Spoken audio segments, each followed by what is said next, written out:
Good morning, friends. Well, this video is going to start off a little sad. Lost a hen, and unfortunately it was not by a predator or a chicken hawk or a coyote or a skunk or a possum or a raccoon or any of that stuff. It was one of my own.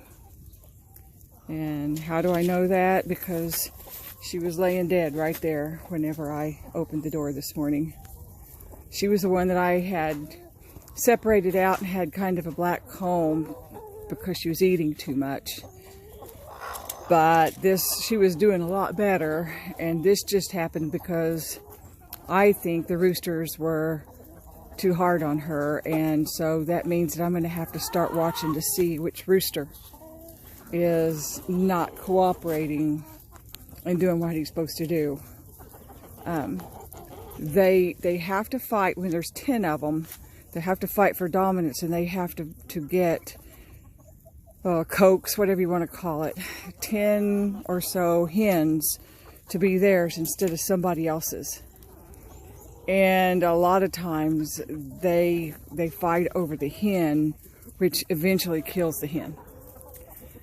And unfortunately, she was one of my black Jersey Giants, and that really hurts my feelings because I really loved her. And you can see them out there fighting over hens right now.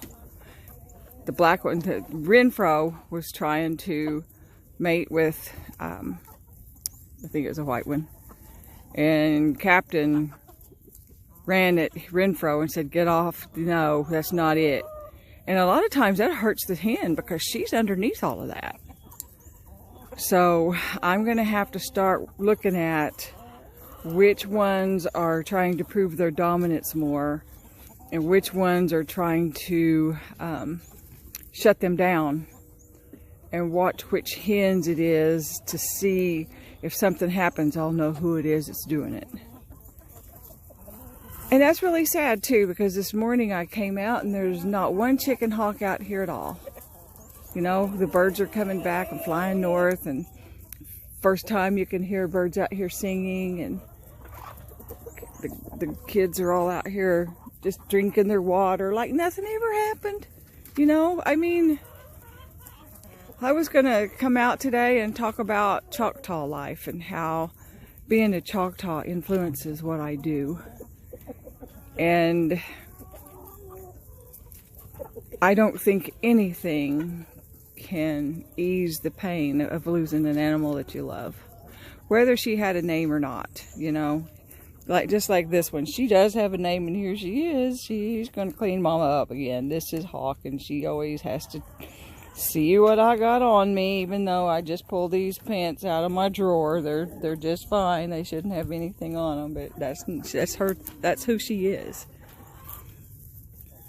Every time you lose one, you lose that who they are, you know, because that brings you joy, and it brings you peace, and it brings you comfort, because you know who they are and what they do and how they react.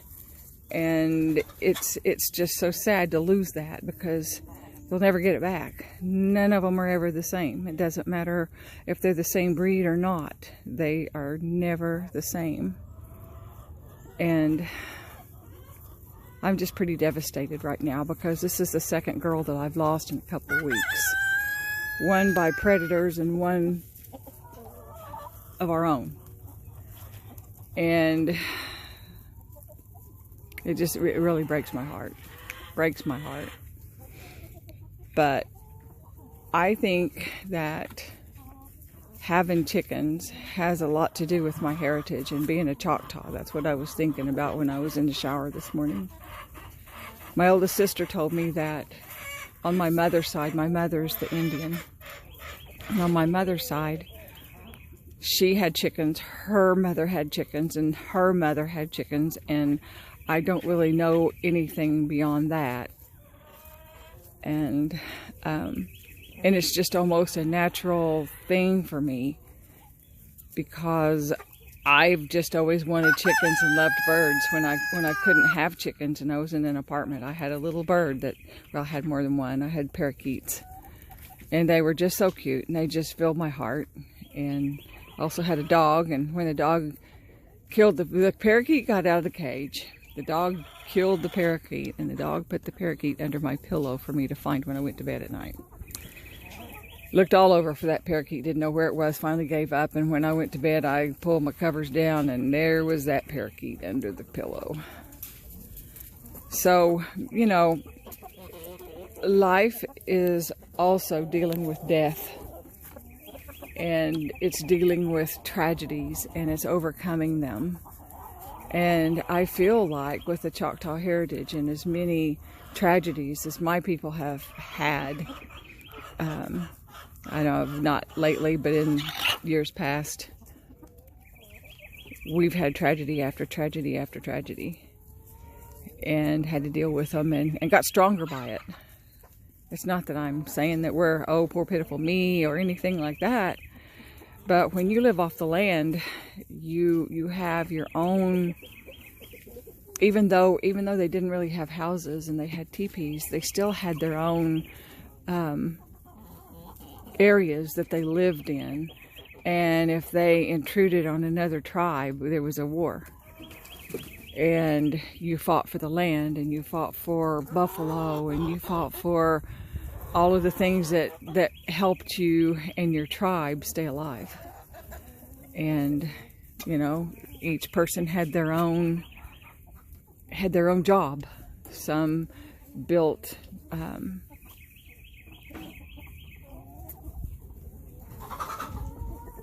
bows and arrows, and some built, you know, some tanned hides, and you know, it's just each person did their own thing to help the tribe live. Some were scouts, some went out and gathered food.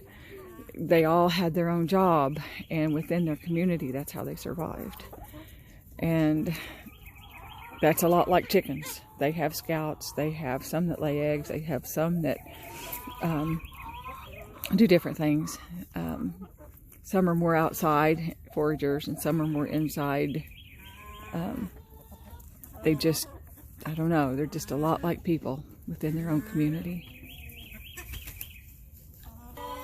This poor little girl right here is being hounded by roosters as well. You can tell by her feathers that are being plucked out.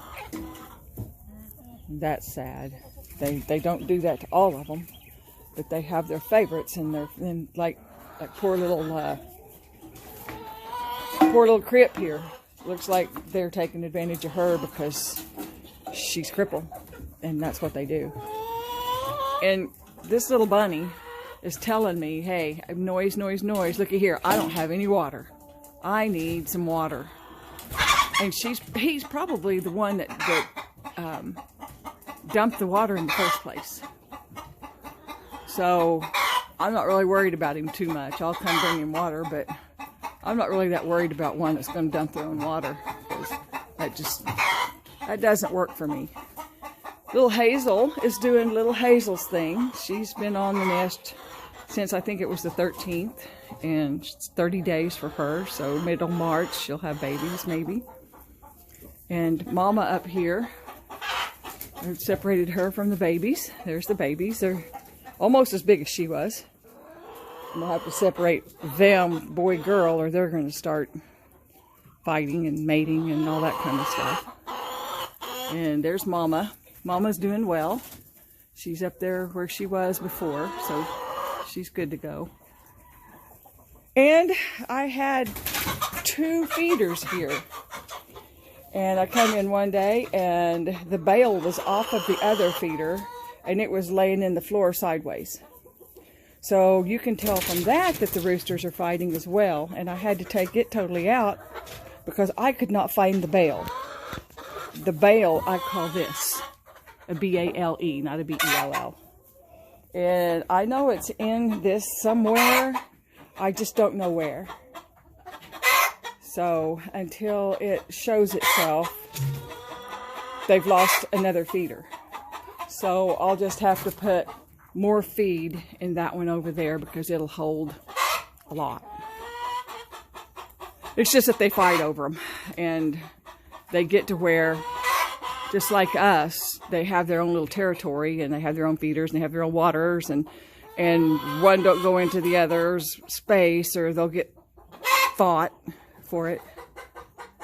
So I took these nest boxes out because they were just creating more fighting, and they started nesting over here some. I don't see anything this morning, but I tell you what, little Hazel, she was really dug in when it was cold. It's not too cold today, but she was really dug in trying to keep those eggs warm. I was wondering if she was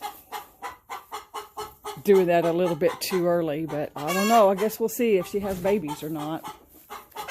For her sake, I hope she has one or two, but for my sake, I hope that's all. Look at all of these up here.